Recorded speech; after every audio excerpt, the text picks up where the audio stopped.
वज़ीर आला सिंध के मुशीर इत्तलात व कानून और anti corruption barrister Murtaza Wahab ने न्यूजीलैंड में दहशतगर्दी के वाक़े की शदीद मज़म्मत करते हुए शहदा के बुलंद दर्जात और जख्मियों के लिए सेहतयाबी की दुआ की है। सिंध असेंबली में मीडिया से गुफ्तगू करते हुए उन्होंने कहा कि दहशतगर्दी पूरी दुनिया का मसला है। आज सुबह का वाक़या अगेन इस बात की अक्कासी करता है कि दहशतगर्दी किसी एक खित्ते के लिए इशू नहीं है, किसी एक एरिया, किसी एक मुल्क, किसी एक कौम, किसी एक मज़हब के लिए प्रॉब्लम नहीं है। ये एक इंसानियत का इशू है जो कि सारी दुनिया में दरपेश हो सकता है। इसीलिए मैं समझता हूँ कि सारी दुनिया के अंदर यकआवाज़ होकर इसके ऊपर काम करने की ज़रूरत है ताकि ये दहशतगर्दी का नासूर सारी दुनिया में इस वक्त रूनुमा हो चुका है, उसका सख्ती से मुकाबला किया जा सके। बैंकिंग कोर्ट के फैसले के हवाले से गुफ्तगू करते हुए उन्होंने कहा कि हमें इस पर कोई ताज्जुब नहीं है। अगर मुल्क में कानून की हुक्मरानी है तो पीपल्स पार्टी के लिए दोहरा मयार क्यों रखा गया है।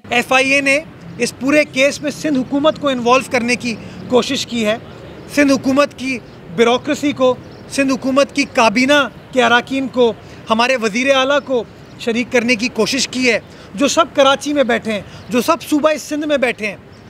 इसका बुनियादी मकसद ये है कि आप उनको इस्लामाबाद लेकर जाएं ताकि वो अपना इंतज़ामी काम सही तरीके से ना कर सके। एक सवाल के जवाब में उन्होंने कहा कि डॉक्टर खालिद मकबूल सिद्दीकी के बयान की सख्त मजम्मत करता हूँ। MQM वाले लसानियत की बयानबाजी से गुरेज करें। कराची को मजीद इस्लाम में तकसीम करने का कोई मंसूबा ज़ेरे गौर नहीं है। इस तरह का कोई प्रपोजल सिंध हुकूमत में ज़ेरे गौर नहीं है जिसके तहत कराची मेट्रोपॉलिटन कॉरपोरेशन को बाइफरकेट किया जा रहा है या कराची को दो हिस्सों में तब्दील किया जा रहा है।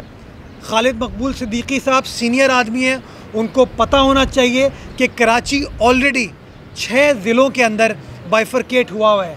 कराची डिवीज़न के अंदर 6 अजला हैं जो आज फंक्शन कर रहे हैं, जिसके अंदर लोकल गवर्नमेंट के इंतखाबात हो चुके हैं, उनकी अपनी अपनी असम्बलियाँ मौजूद हैं।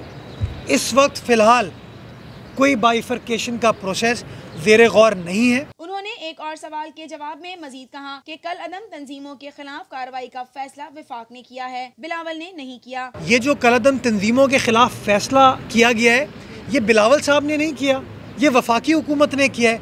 वो वफाकी हुकूमत जिसके अंदर इमरान खान साहब वज़ीर आज़म हैं, वज़ीर दाखिला हैं, और यही शेख रशीद उस वफाकी काबीना के एक बड़े अहम रुकन हैं।